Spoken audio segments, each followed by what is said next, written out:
Alors bonjour à tous, donc je vais tenter de vous expliquer un petit peu comment mieux manger pour mieux vieillir. Alors pour ça j'ai préparé un petit support visuel pour que vous puissiez mieux suivre les recommandations.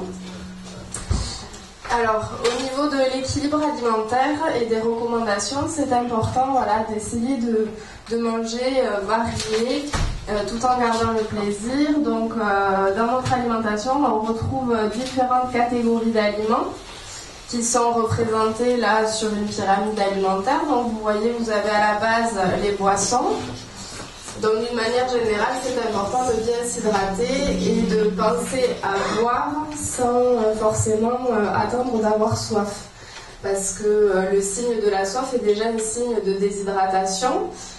Donc dans la journée, c'est important de penser à boire un petit peu, des petites gorgées de façon fractionnée en fait sur la journée.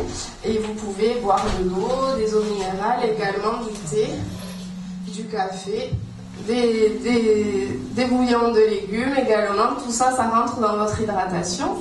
Ensuite, on met tous les féculents, donc les pâtes, le riz, la semoule, les pommes de terre et tous les légumes secs, le pain également, que l'on doit retrouver en fait à chaque repas pour avoir de l'énergie, pour tenir entre les repas et toute la journée.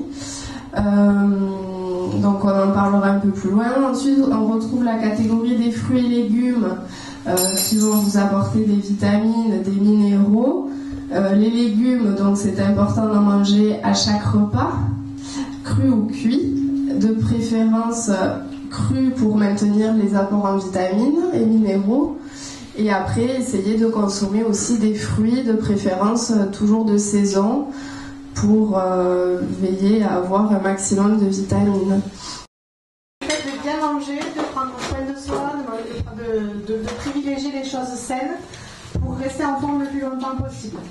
Donc après, il n'y a pas que ce qu'on mange qui est important, il y a aussi, comme le disait Pauline, le plaisir et le partage de manger. Donc aujourd'hui, on essaye de vous préparer des petits plats qui ne sont pas diététiques forcément, mais pour lesquels on va essayer de mettre une importance aussi à la mise en plat, la mise en bouche, pour qu'on puisse tous ensemble profiter de ce plaisir de manger et de cette convivialité autour d'un repas. Voilà. Avant de partir, pour ceux qui voudraient partir un petit peu plus tôt, pour continuer l'effet Silver Fourchette, je vous ai prévu des petits défis plaisir. Donc s'il vous plaît, ne partez pas sans remplir votre petite carte défi plaisir, où la prolongation de l'effet Silver Fourchette sera de nous laisser un défi plaisir auquel vous vous engagez dans la semaine, un petit pas, et un défi partagé où vous pouvez soit inviter une personne présente ici dans l'assemblée à partager un moment de convivialité, soit vous dire que je vais inviter mon petit-fils, je vais inviter ma fille à prendre vraiment ce moment de plaisir partagé. Pour prolonger l'effet Silver Fourchette et l'atelier de cet après-midi. Voilà, donc prenez tous un grand plaisir à manger. Je vous présente Valérie Ponce et Nora. Valérie Ponce qui est maître restaurateur sur la pyramide des saveurs à Montauban, 5 rue du Fort, donc vous pouvez lui rendre visite et apprécier ses belles recettes, qui est là spécialement pour nous aujourd'hui pour nous faire déguster 2 petites recettes que vous pourrez prendre aussi chez vous à l'issue de l'atelier. Voilà. Donc profitez-en bien. Des fois on va un petit peu vite, donc vous nous redemandez. On est venus toutes les deux parce que Noura c'est la chef des samoussas, elle a appris à le faire à mes côtés et depuis toutes les personnes qui rentrent dans le restaurant, on fait des samoussas avec Noura qui arrive à en faire 5 à 600 quand même. Et ses prestations, elle se démonte pas. Et des fois je dis tiens on a un repas de 600, 800. On va faire des samoussas. Ah, elle me dit. Super. Mais elle s'est mis en place des techniques pour les faire de manière assez rapide, facile. Et donc, je suis sûre que c'est elle qui va vous faire la meilleure démonstration. Parce que l'élève a dépassé le maître. Voilà. Donc, oui. Vous souhaitez vous installer, tu nous as fourni des pommes bio, je suppose. Donc c'est des pommes bio du GAEC des 3C. Donc c'est une exploitation agricole qui est en conversion. Alors pour les chanteplex sont encore en conversion, mais la plupart de ces fruits, elle est fruitière, elle fait que du bio. Elle nous a fourni aussi le miel et les cabécous qu'elle a achetés sur le marché auprès de ses partenaires. Voilà, donc on est sur du local et du bio.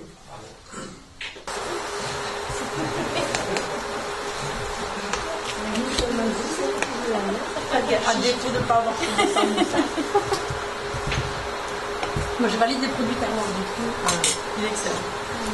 On met un peu de sucre. Bon, ça, je ne me laissais pas.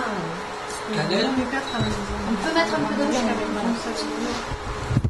Alors, Julie, elle avait. C'est quoi Ça, c'est les graines de chien.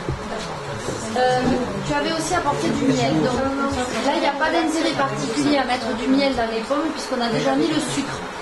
Si vous ne sucrez pas les pommes avec vos petites graines de sésame, si vous n'avez pas déjà sucré les pommes au moment de les caraméliser, vous pouvez mettre une petite touche de miel. D'accord. Toujours pareil avec le quatrième. Presque. Et ici, vous ramenez. Ensuite, vous avez comme un trèfle à 4 feuilles. Là. Ça vous fait quasiment dans la main. Oui. Et là, hop, vous ramenez le bord à l'intérieur, comme ça. Et après, avec votre pic, vous attrapez tout le monde. Une fois dans ce sens, une fois dans l'autre sens. Je vais passer le pic à tout le monde. Normalement, on les a distribués. Voilà. Oui.